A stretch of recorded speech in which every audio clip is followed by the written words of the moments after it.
گویہ تھا، وہ ایک تارا ہوتا تھا، وہ بجا بجا کے نا اپنی روٹی کماتا تھا. بوڑھا ہو گیا، آواز ختم ہو گئی، فاقہ آ گیا. تو گانا بجانا کوئی اچھا کام تو ہے نہیں. تو گیا جنت البقیع میں، تو کہنے لگا یا اللہ، جب آواز تھی تو لوگ سنتے تھے، روٹی بھی چلتی تھی. آواز گئی، روٹی بھی گئی. اب اس بڑھاپے میں کہاں جاؤں؟ حالانکہ میرے رزق کا انتظام فرما، مجھے معاف فرما. عمر رضی اللہ عنہ مسجد میں سوئے ہوئے تھے، ان کو خواب میں آواز آئی، میرا ایک بندہ جنت البقیع میں مجھے پکار رہا ہے. کس کو آواز آئی؟ عمر. کس کے بارے میں؟ گانے والا. عمر رضی اللہ عنہ ننگے پاؤں دوڑے، ننگے سر. پتہ نہیں کون ابدال بیٹھا ہے وہاں پکارنے والا. جو دوڑے ہوئے اندر آئے تو قدموں کی آہٹ، تو وہ گویے کی نظر پڑی، عمر آ رہے ہو ننگے سر ننگے پاؤں. نے کہا ابھی آج میری خیر نہیں. وہ اٹھ کے دوڑنے لگا. تو اس نے کہا ٹھہرو ٹھہرو ٹھہرو ٹھہرو، میں خود نہیں آیا ہوں، مجھے بھیجا گیا ہے. کہ کس نے بھیجا ہے؟ کہ جس سے پکار رہے ہو اسی نے بھیجا.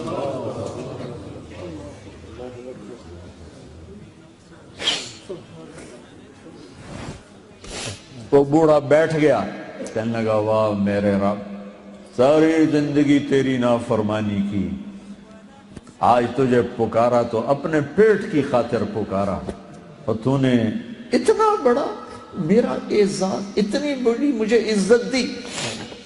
اے اللہ مجھے معاف کر. اس کی چیخ نکلی اور مر گئی. عمر رضی اللہ تعالیٰ عنہ نے خود اس کا جنازہ پڑھا ہے. میرے بھائیو،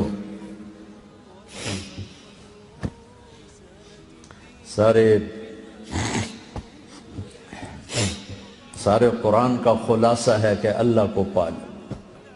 اور وہ خود ارادہ کر، اوکھا کام تاؤں ہوئے جو ادھی صلاح نہ ہوئے.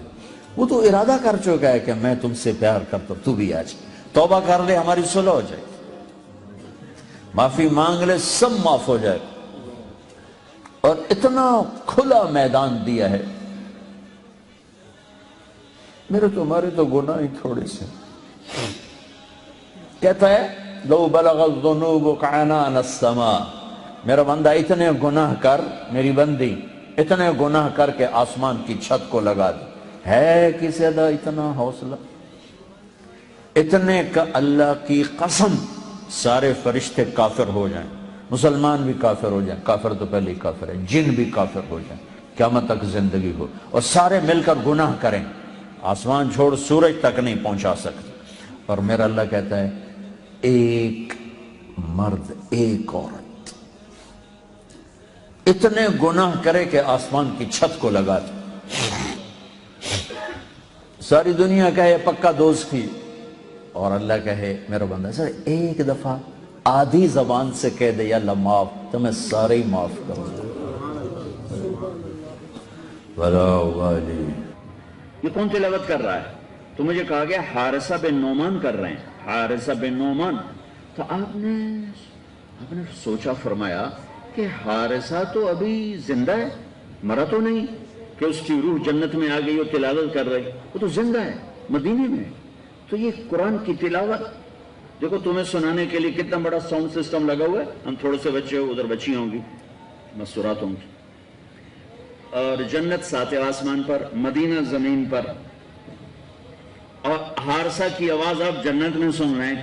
کیڑا لاؤڈ سپیکر آئی، کیڑا ساؤنڈ سسٹم آئی، اور وہ سنو. کہی یہ کیا بات ہے، حارثہ تو ادھر گھر بیٹھا ہوا ہے.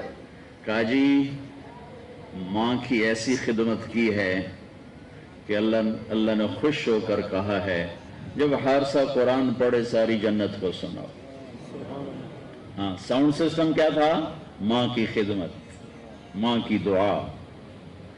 ایک روایت میں آتا ہے کہ صحابہ میں دو سب فرما بردار تھے، پر دو جو تھے نا وہ آؤٹ سٹینڈنگ تھے، ایکسٹرا آرڈینری تھے.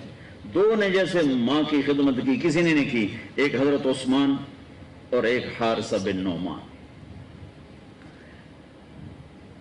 حارثہ بن نعمان کا حال یہ تھا کہ بیوی گھر میں اسے نہیں کہتے تھے میری ماں کی خدمت کر، ہے بھی نہیں.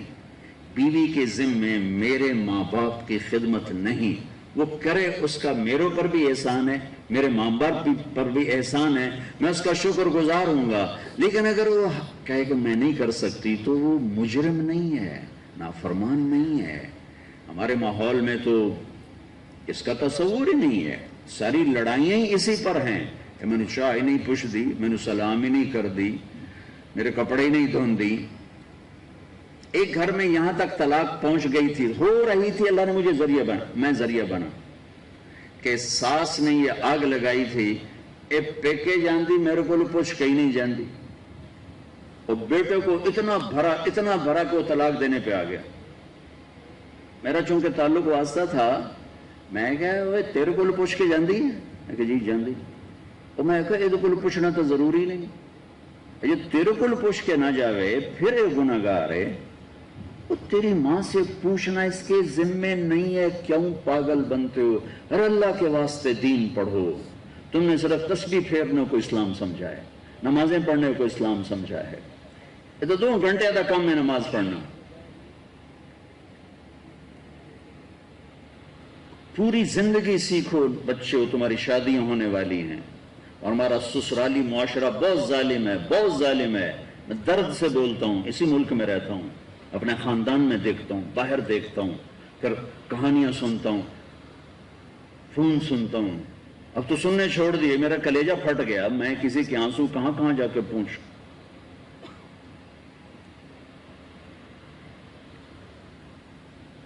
دین سیکھو. دین سے مراد نماز نہیں کہہ رہا ہوں، وہ دین کی عبادات کا بہت بڑا حصہ. زندگی، دین کی زندگی سیکھو. دین کس چیز کا نام؟ زندگی ہے، ایک زندگی ہے. بڑی مشکل سے وہ طلاق ختم کروائی. بی تیرے کو پوچھنا ہے دے ذمے کوئی نہیں، پوچھے تو چنگی گل ہے، جب تو پوچھ لیا کر، لیکن ذمے کوئی نہیں. خامن سے پوچھنا ذمے ہے، اس نے اجازت دے دی تو اس کو اب کسی سے پوچھنے کی ضرورت نہیں ہے. لیکن یہ میرے معاشرے کا ظلم ہے.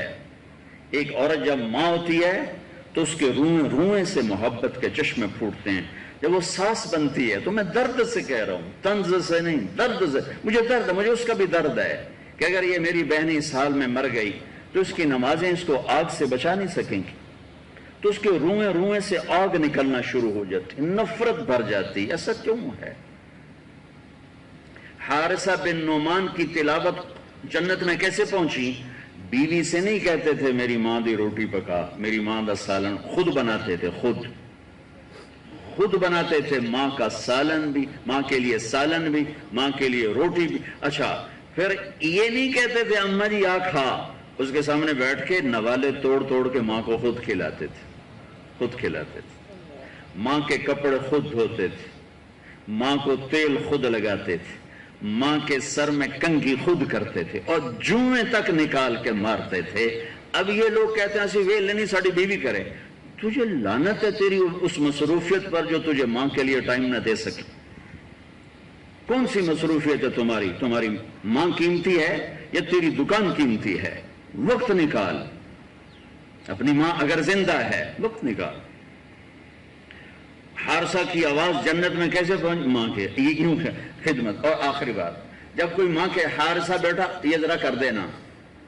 اب ان کو سمجھ میں نہیں آیا کہ ماں نے کیا کہا، تو کبھی نہیں کہا ماں جی کیا جی، میں نے سمجھ نہیں آیا.